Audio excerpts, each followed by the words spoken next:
দুঃখে ভরা কপাল রে তোর অমর সোনার চাঁদ জন্মের আগে পিতা হারা নবীজি আমার 6 বছরে হারাই নবী মাতা আমিনা জন্মের আগে পিতা হারা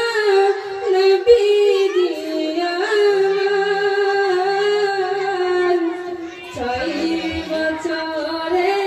হারাই নবী মাতা আমিনা মা আমিনা মুখ দেখিয়া বলে মোহাম্মদ দুঃখে ভরা কপাল রে তোর অমর সোনার চাঁদ দিনের তরে দাওয়াত নিয়ে তাইফেতে যান তাইফে